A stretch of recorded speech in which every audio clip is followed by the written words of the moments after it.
ሳልመክር ማላልፈው ነገር በጣም በጣም በጣም በጣም ወሳኝ የሚባለው ነገር ልንገራቸው። እሱም ያገዟችሁ መስሏቸው ጠንቋይ ቤት እንድትሄዱ የሚመክሯችሁ፣ ደብተራ ጋር እንድትሄዱ የሚመክሯችሁ፣ የረዷችሁ መስሏቸው ገንዘብ የሚያዋጡ ልጅ ጽንስ ለማስወረድም ሊሆን ይችላል፣ ጠንቋይ ጋር እንድትሄዱ የሆነ ነገር እንድታደርጉ በማንኛውም አይነት መንገድ ሰፖርት የሚያደርጓችሁ ሰዎች የት እንደሚልኳችሁ መጀመሪያ ማወቅ አለባችሁ። እስቲ ገሌ ጋ ሂጂ፣ አዋቂ ገሌ ጋ፣ ምን አዋቂ ደንቆሮ ነው እንጂ፣ ወይም ደግሞ ደብተራ ገሌ ጋ፣ ስርማሽ ቅጠል በጣሽ ገሌ ጋ ሂጂ እያሉ ሲመክሯችሁ አይ እኔ በዚህ መንገድ አልፈልግም ነው የሚባለው። ለምን? የእናንተን ጭንቀት አይተው እነሱም ይሄን መፍትሄ የነገሯችሁ እንጂ እኮ ያውቃሉ አጋንንት እንደሆነ።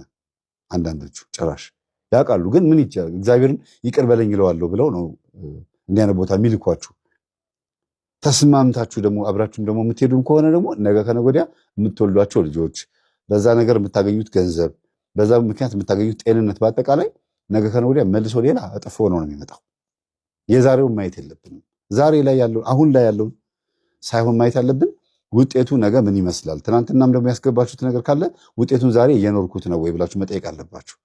ይቺ የቤት ሰራተኛ ምንም እንኳን ጎበዝና ጠንካራ ልጅ ብትሆንም ክፉ ነገር ማየት ማትፈልግ መታረቃቸውን ብትፈልግም ግን ጥበብ ነው ተብላ ተሸውዳ ነው በሀገሯ ላይም በዚህም ደብተራ እንደሆነም ስላወቀች ነው ይህንን ነገር የምትጠቀመውና መጨረሻ እግዚአብሔር አትርፏት አድኗት ለዚህ ቁም ነገር በቁ እንጂ እውነት አካሄዱ ጥሩ አልነበረም። ሌላው እናትየዋ ደንግጠዋል።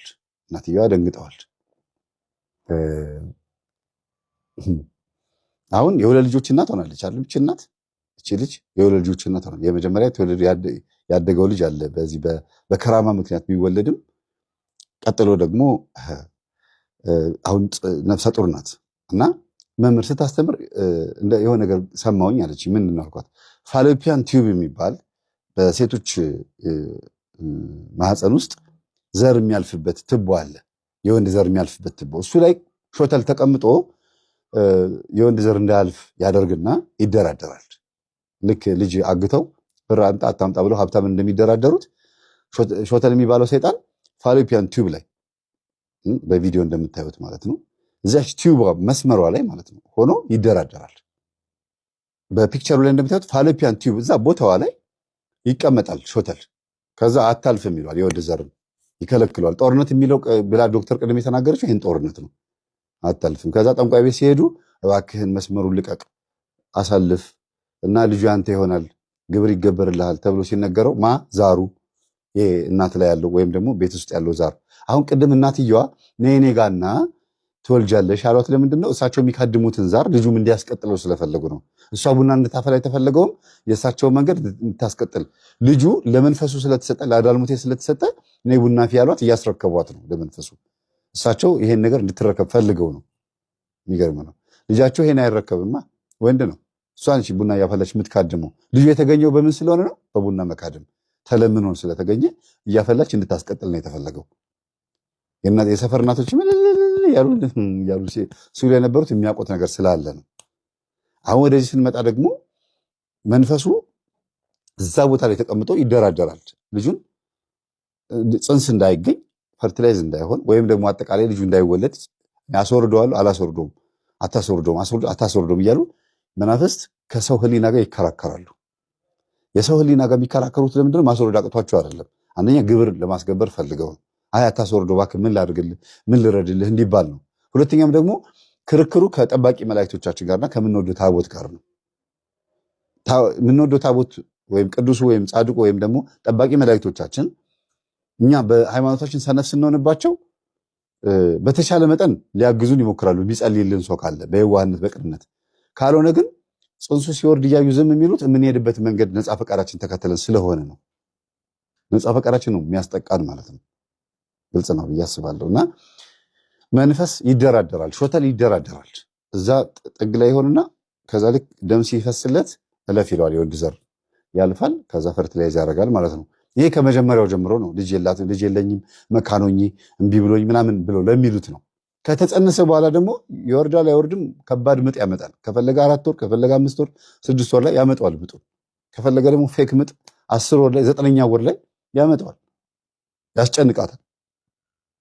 ሲፈልግ ደግሞ በዚህ ምክንያት ነው የሞተው ብሎ አንቆ ይገለዋል። ከፈለገ በትብቱ አንቆት የገደሉ ይባላል አይደለም? አንዳንዴ ህፃናቶች እትብቱ አንገቱ ላይ ተጠምጥሞ ነው የገደሉ ይባላል። ይሄ ሁሉ የመጣው በምንድን ነው? ውስጥ የገባው መጀመሪያ የገባው አለ በኖርማል ህይወታችሁ ላይ የገቡ መናፍስቶች የሚሰሩት አስተዋጽኦ ነው። በቡዳ በዝሙት በመስተፋቅር በምናም የገቡት ልጅ እንድትወልድ ስለማይፈልጉና ይቺ ሴት የኛ ብቻ ናት ብለው ስለሚያስቡ ነው። ዛሩ ደግሞ አለ በውስጥ በኩል ያለው ደግሞ ግብር ፈልጎ ደግሞ እንደዛ ያደርጋል። እንደገና ደግሞ ደብተራው ደግሞ ያስደገመው ደግሞ አለ። አስቡት፣ ደብተራው ሲደግም ራሱ ላይ ያለው ጭንጋፍ መንፈስ የሚያጨናግፈው ሾተል መንፈስ እሷ ጋር መጥቶ ደግሞ ይኸው 2 ጊዜ 3 ጊዜ ያጨናገፈባት ማለት ነው። እና የሆነ መፍትሄ ፈልጋችሁ ደብተራ ጋር ስትሄዱ ያ ለመፍትሄ ብላችሁ የሄዳችሁበት መንገድ ሌላ ነገር ኮተት አፍሳችሁ እንደምትመጡ ማሰብ አለባችሁ። መወለዱን አይደለም ማየት ያለባችሁ። ጠንቋይ ጋር ሄዳችሁ ልጅ መውለዳችሁን አይደለም። እያደገ ትምህርት ቤት ውስጥ ልጁ ባህሪው ምን ይመስላል፣ ከሰፈር ልጆች ጋር ባህሪው ምን ይመስላል፣ ሴትን ብትወልክ እንደዛው አድጋ ምን እንዴ እናት ዘማዊ ሆና ከሆነ የኖረችው ልጅም ዘማዊ ነው የምትሆነው። እናት ያሳለፈችውን ህይወት ልጅቷም ትቀጥለዋለች። ሊፕስቲክ እየተቀባች ኩል እየተኳለች ዘንጣ ጥብቅ ያለ ቻይና ታይትና ሱሪ የለበሰች ባለችበት ሰዓት ላይ ልጆቹን እያሳደገች ከሆነ የኖረችው ያው ነገር ይቀጥላል። ልጆቹን ገብተው ሊፕስቲኩን ልቅልቅ ይለማመዳሉ። ልጆቹም ኩል ይኳላሉ ገና ከልጅነታቸው። እናትም ዝም ትላለች፣ ይቀጥላል። የእናት መንፈስ ሴት ልጅ ላይ ብዙ ጊዜ የማረፍ ዕድሉ በጣም ሰፊ ነው። ከዛስ እናት በህይወት ትኖርም አትኖርም ልጅቷ ትቀጥለዋለች። ያን ነገር መንፈሱ ይቀጥላል ማለት ነው። እናት በሞተችበት በሽታ ሊገልም ይችላል። እናት በህይወትም እያለች በህይወት መኖሯን እስክታማርር ድረስ በሞትኩ እስክትል ድረስ ልጆቿ መከራ ያሳዩታል። ያ ምንድነው? ዘሩ ይተላለፋል። የተገኘችው በምን ስለሆነ ነው? መንፈስ ተለምኖ ተካድሞ ልጅ ስጠኝ ተብሎ ስለሚደረግ ነው። እና እዚህ ቤት ውስጥ የታየው ነገር በአጭር ጊዜ ውስጥ የታየው ነገር ይሄ ነው። ያ ደልቀቅ ሞልቀቅ ብላ ትኖር የነበረች ሴት አሁን ሰብሰብ ብላ ነች ያለችው። አሁን ቅዳሴ ስታስቀድስ መልኳን ሸፈን አድርጋ እንደዚህ በቃ ሴቶች እንዴት ነው ስታስቀድሱ? ለወሬ ለሐሜትም ይመቻል። በእርግጥ ልጅ ይላችሁ አይደለም መልኳ እንዳይታይ ሰው እንዳታሰናክል በጣም ውብ ከመሆኗ የተነሳ በጣም ቆንጆ ናት። እንግዲህ ገና ትጀምር ስለ ውበቷ ተናግሬ ነው አይደል የጀመርኩት። እና ዲያቆኑም ካህኑም ቄሱም ሰንበት ተማሪው ምኑም ሲያዋት ድንግጥ ይላሉ። እንደዚህ ሲያዋት ፀጉሯን እኔ ከዛ ጊዜ ጀምሮ አይቼው አላውቅም። በሻሽ ውስጥ ነው ያለው። በቃ በምንም አይነት መንገድ ቤት ውስጥ ብትሆን ራሱ በሻሽ ውስጥ ነው የምታደርገው። ካቶሊካዊት ነው የምትመስለው። አስተሳሰብ ራሱ ፀጉሯን ድብቅ አድርጋ በሆነ ጨርቅ ነገር እስከታች ድረስ ታወርደዋለች። እና በዚህ ልክ መንፈሳዊ ሕይወት ገብቷት አሁን እየሰገደች ነው ያለችውና እግዚአብሔር አምላክ እንኳን ማተረፈሽ በሏት። ወንድማችን እናትህን አስቆርብ። ማማ መቁረብ አለበት። የባልየው እናት ማለት ነው።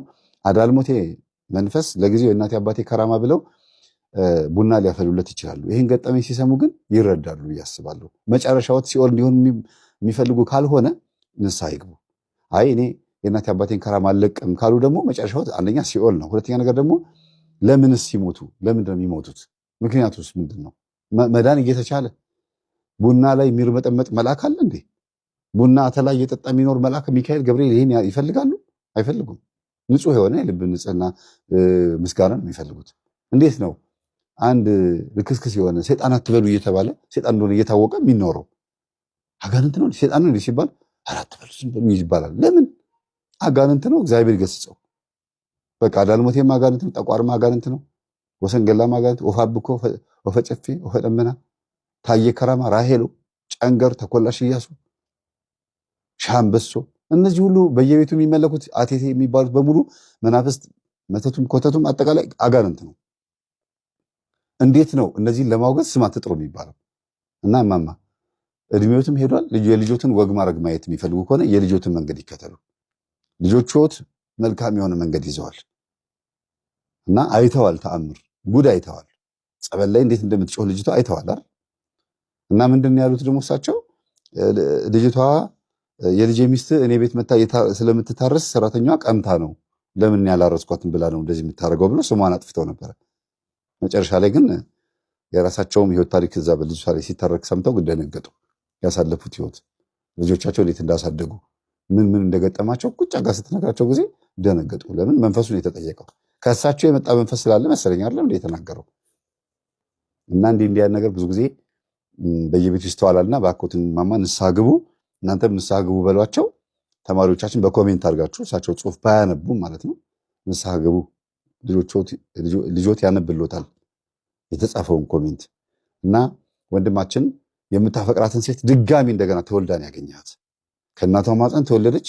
እንደገና መልሳ ደግሞ ከአንተ ጋር በፍቅር ኖረች። አሁን ደግሞ ድጋሚ በመንፈስ ቅዱስ በመንፈሳዊ ሕይወት በዚህ መናፍስት ውጊያ ባለ ስልት ውስጥ ባለ አይነት ማንነት ውስጥ ድጋሚ ተወልዳለች። አሁን በመንፈሳዊ ሕይወት በልጣለች።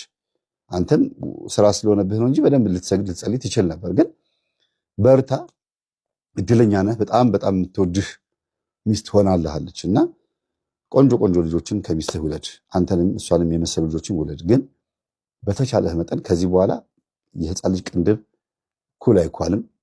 እጁ ላይ የብር ሀብል አይደረግም። እንደገና ሌላም አላስፈላጊ ኮተቶች ምናምን ባዕድ የሆኑ ነገሮችን እያየህ ትምህርታችን እያዳመጥክ ይሄ ነገር ማስወገድ መቻል አለብህ። ገና ብዙ ልጅ ስለምትወልድ እግዚአብሔር ስለሚሰጥህ ማለት ነው። ትሰራው የነበረው የሞባይል ስርቆት ስራ ሚስትህ የሰማችለት ምን ልትል እንደምትችል ስታስበው ግራ ትጋባ ነበር። አሁን ግን መንፈሳዊ ከሆንክ በኋላ ራስ ንስሐ ገባህበት፣ ነገርካት። ስለዚህ መንፈሳዊ ሕይወት ማለት ይሄ ነው። እግዚአብሔር አምላካችን ይህን ቤተሰብ ባርኮ ቀድሶ ዛሬ ቅዱስ ቁርባን እንዲቀበሉ ያደረገ በእናንተ ቤትም ይሄ ሁሉ ይደረግላችሁ። ይህን ገጠመኝ ያዳመጠ ሰው በሙሉ ይሄ እድል ይግጠመው። የትኛው እድል? መንፈሳዊ ከሆኑ በኋላ የመጣላቸው እድል፣ መውለድ፣ አብሮ መስገድ፣ አብሮ መጸለይ፣ ሰራተኛውን ይቅር ማለት፣ ደብተራውንም ይቅር ማለት፣ ጸሎት ቤት ሰርቶ ከእግዚአብሔር ጋር መጣመር፣ ቤቱን መባረክ ማስባረክ፣ ይሄ ሁሉ እድል ለእናንተም ይሆንላችሁ። በር ከፍቶ ገባ። ከዛ ልጆች የተነሱ እንጸልይ ባለቤት የተነሽ ብሎ ሲል ጊዜ የለችም። እንደዚያ አብራ ደርቃ ቀርታለች። አይሆንም አለምንም አለ። ተሸክሟት መኪና ውስጥ ይዟት ገባ። እያንቀለቀለ ነግቷል እኮ እያንቀለቀለ ኪዳነ ምሕረት ቤተ ክርስቲያን ጸበል ይዟት ገባ። ሬሳ ይዞ ገባ። አይሆንም አለ። ከዛ ቄሶቹ ተውተው ምንድነው ምን ሆናብህ ነው? አልሞተችም አለች እያለ በቃ አይሆንም አለ። የሚገርማችሁ ነገር ይቺ የታመመችው ሴት አሁን ሚስትየዋ ማለት ነው እዛ ሰፈራቸው ጎረቤታቸው ላይ ጸበልተኛ የሆነች ልጅ ነበረች። እግዚአብሔር መጥቶ ጎብኝቷቸው ኪዳነ ምሕረት መታላት ነበረ። አልሰማ ብለው ነው እንጂ ከቤት በመኪና ሲወጣ ባለቤትህ ታማለችና ይህን የኪዳነ ምሕረትን ጸበል ሲስጥልኝ በእናትህ አንድ ቀን ከስታይቻት እንደው እመቤቴ ከፈወሰቻት እስቲ ብላ ነግረው ነበረ። ያችው ልጅ አየችው። ገደልካት? እንካ ጸበል ስልህ ገደልካት አለችው። በቃ እንካ ጸበል ብዬ አሁን እሰማሻለሁ። እስቲ አሁን ጸበል አፍስሽላት፣ አሁን እሰማሻለሁ። እኔ እኮ አልገባኝም ነበር ጸበል ከጠጣሁኝ ሰውየው እንዳይገለኝ እኮ ፈርቼ ነው። ማን ነው ሰውየው? ጠንቋዩ ነዋ። በቃ ሚስቱን እዚያ ጋር ደግሞ ቄሶቹ ግራ ገባቸው። ታምረ ማርያም እያነበቡ ነበረ። ከዛ በቃ አሳዘናቸው። ለግማሹ ያለቅሳል። በስላሴ ስም ማለት በአንድም በሌላ መንገድ እግዚአብሔር ያስተምራል ማለት ይሄ ነው። ከዛ አባ ግድ የለም ይህች ሴትዮ ቡዳን የዘጋት የቡዳ መንፈስ እኔ መምህር ተስፋዬ ሲያስተምር ሰምቼዋለሁ። ቄሱ ደግሞ እንዲህ አድርጎ ያወጣል። መምህር ተስፋዬ ሲያስተምር ሰምቼዋለሁ። ቡዳ የሚባለው መንፈስ ይገንዛል፣ ግን አይገልም። የሞቱ መስሏቸው ይቀብሯቸዋል። ከዛ እዛ አፈር ውስጥ ነው የሚሞቱት። ወይም ደግሞ ሌሊት ቡዳ መጥቶ አፈሩን ቆፍሮ መጥቶ ሬሳቸውን አውጥቶ እንትን ይላል እንጂ አይሞቱም፣ ቶሎ አይሞቱም እያለ ሲያስተምር ሰምቼዋለሁ። እና ገንዟት ነው የሚሆነው። አባ ግዴሉት በመስቀሉት ጸበል በቃ ሞታለች፣ አስክሬን መጫወቻ አታርጉ፣ በቃ እዛ ጋር አስተኛው ሲባል ጊዜ ልጅቷን ምንም ብላ በፍጹም አይሆንም። አጋንንቱ አሊያው ላይ ያለው ልጅቷ ላይ ያለው አጋንንት ማለት ነው ያለ ይስቃል፣ ያሽካካል ማለት ጸበልተኛ ነች ልጅቷ ራሱ። ወደ ልቧ ስትመለስ የታለች ትላለች ደግሞ እና ለካ አጋንንቱ መጥቶ ብድግ ብሎ የሚነሳው ላይ ያለው እሷ ተሰውራ ልጅቷ እንድትሞት ነው፣ ሚስትየዋ እንድትሞት ተፈልጎ ነው። አልሞተችማ ማለት ነው። በዛ ሰዓት ቡዳ ይገንዛል። ታውቃላችሁ፣ ሞተ ተብሎ አንዳንድ ሰው ተነሳ ይባላል አይደለም? ቡዳ ትንፋሽ ጸጥ ብሎ ልብ ምትል ጸጥ ያደርጋል። በውስጥ በኩል እኮ ህይወት እየሰራች ደም እየሰራ ነው፣ ግን ሞተ ይባላል። አንዳንድ ሰው በሳይንሱም እንዲያ ነገር አለ ይባላል። ከዛ እንደምንም ብላ ተድፋፍታ አምጥታ ጀሪካን፣ የሰው ጀሪካን ምን ትፋርጋ አምጥታ ከፈተችውና እንዲያምጣ ሬሳው ላይ ተያሏት። ብድግ አለች ልጅቷ፣ ሚስትየዋ ብድግ አለች። አይሆንም እያልሽ የሆነ ነገር የሚጎትታት ነው የምትመስለው። ጸበል ውስጥ ገብታ ተናዞ ጮሆ ሰው ቀውጥ ያደረገው ገባች። መንፈሱ ተናዞ ታሰረ። ሸኘኝ አልሸኝም የሚባል ሁለት ድምፅ ይሰማል። ሸኘኝ አልሸኝሽም፣ ሻኘኝ አልፈልግም ሻኘኝ አልሸኝሽም የሚለው ረጋ ብሎ የሚሰማው አይሆንም። ሁለት ድምፅ ባልየው ተንበርክኮ ምን ይበል? ታምረ ማርያም ተነባ እስከምታልቅ ድረስ ተንበርክኮ ፊት ለፊታቸውን ያለው ግን የለም ማለት የለም። ልጁ ሌላ ቦታ ነው ያለው። ምን ይታየህ ነበር ስለው መጽሐፍቶችን ስገልጣ ያለው ደብተሮችን ስገልጣ ያለው ሁሉ ነገር ከንቱ እንደሆነ ያለው የመነኩሴ ቆብ ደፍቼ ገናም ግብት ብዬ ስጸልይ ምናምን ያለው ሁሉ ነገር ይቅርብኝ ብዬ ምናምን እግዚአብሔር የሚሰራውን ነገር አይቼ ግርም ብሎኝ አንደች ምስኪን ልጅ የተናቀች ሰፈር ውስጥ እኮ ልጅቷ መንፈሱ እየጣላት ጥርሷ የፊት ጥርስ ሁለት ጥርሷ ወልቋል። እሷ ከብራት ምናምን አንዳንድ ጊዜ ኪዳነ ምሕረት ነች አሰረችኝ ምናምን ያለ በየሰፈሩ ይለፈልፋል አጋንንቱ ለወላ ያለው። ልጅቷ ግን ራሷ ስትሆን ደግሞ ቆራቢ ናት፣ ትሁት ናት ምናምን መታ ትቆርባለች። ሚጣዬ ደህና ነሽ ሚሚዬ ይሏታል። ሚሚ ነው ስባ ደህና ነኝ ማማ ደህና ነዎት? አይቆርቡም ተው ግን እርሶ መምህር ተስፋዬ ቆረቡ ብሏል። ልብስ ላምጣሎት ምናምን ትላለች። እንደ በሽተኛ ነው የምትቆጠረው። ግን እግዚአብሔር በሷ እጅ ላይ አድርጎ ደግሞ የሞተ ሰው አስነሳ። ይኸውላችሁ